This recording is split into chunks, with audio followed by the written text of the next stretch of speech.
राधे राधे हरे कृष्ण भक्तों, आज हम सुनेंगे योगिनी एकादशी की व्रत कथा। योगिनी एकादशी 2 जुलाई दिन मंगलवार को जिन्होंने व्रत कर रखा है वो हाथ में तुलसी पत्र ले लीजिए। हम कथा करते हैं शुरू। धर्मराज युधिष्ठिर बोले कि हे जनार्दन, मैंने ज्येष्ठ मास के शुक्ल पक्ष की निर्जरा एकादशी की कथा सुनी। अब आप कृपा कर आषाढ़ मास के कृष्ण पक्ष की एकादशी की कथा वर्णन कीजिए। इस एकादशी का क्या नाम है तथा इसका महत्व क्या है, सो सब वर्णन कीजिए। श्री कृष्ण भगवान बोले कि हे राजन, आषाढ़ मास के कृष्ण पक्ष की एकादशी का नाम योगिनी है। इसके व्रत से समस्त पाप नष्ट हो जाते हैं। इस लोक में भोग तथा परलोक में मुक्ति देने वाली है। हे राजन, यह एकादशी तीनों लोकों में प्रसिद्ध है। मैं आपसे एक पौराणिक कथा कहता हूँ, ध्यान पूर्वक सुनिए। अलकापुरी नाम नगरी में एक कुबेर नाम का राजा राज्य करता था। वह शिव भक्त था। पूजा करने के लिए होममाली पुष्प लाया करता था। उसके वैशालाक्षी नामक अत्यंत सुंदर स्त्री थी। एक दिन वह मानसरोवर से पुष्प ले आया, परंतु कामवश होने के कारण पुष्प को रखकर अपनी स्त्री के साथ रमण करने लगा और दोपहर तक ना गया। जब राजा कुबेर को उसकी राह देखते देखते दोपहर होगी तो वह क्रोध पूर्वक अपने सेवकों को आज्ञा दी कि तुम लोग जाकर होममाली का पता लगाओ कि वह अभी तक पुष्प क्यों नहीं लाया।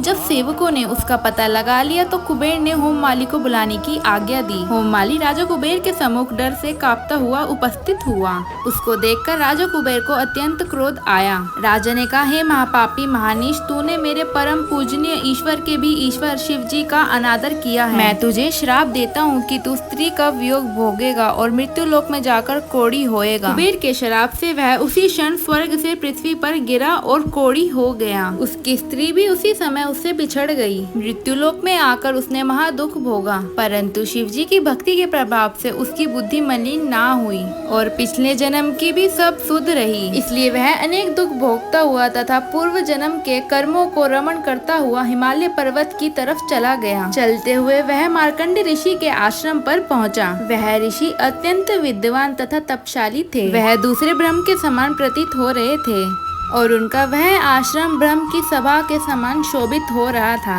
उनको देखकर वह होममाली वहां गया और उनको प्रणाम करके उनके चरणों में गिर पड़ा। उसको देखकर मार्कंडी ऋषि बोले कि तूने ऐसे कौन से खोटे कर्म किए जिसे तू कोढ़ी हुआ और महादुख भोग रहा है। इस पर होममाली बोला, हे मुनि, मैं कुबेर का सेवक था। मेरा नाम होममाली है। राजा की पूजा के लिए प्रतिदिन पुष्प लाया करता था। एक दिन अपनी स्त्री के साथ विहार करते हुए देर हो गई और दोपहर तक पुष्प लेकर ना पहुंचा। उन्होंने मुझे श्राप दिया कि तू अपनी स्त्री का वियोग भोगेगा और मृत्यु लोक में जाकर कोढ़ी बन दुख भोगेगा। इसलिए मैं कोढ़ी हो गया हूँ और महादुख भोग रहा हूँ। अंततः आप मुझे कोई ऐसा उपाय बतलाइए जिससे मेरी मुक्ति हो। इस पर मार्कंडी ऋषि बोले कि तूने मेरे सम्मुख सत्य वचन कहे हैं, इसलिए मैं तेरे उद्धार के लिए एक व्रत बताता हूँ। यदि तू आषाढ़ मास के कृष्ण पक्ष की योगिनी नामक एकादशी का विधि पूर्वक व्रत करेगा तो तेरे समस्त पाप नष्ट हो जाएंगे। इस पर होममाली बहुत प्रसन्न हुआ और मुनि के वचनों के अनुसार योगिनी एकादशी का व्रत विधि पूर्वक किया।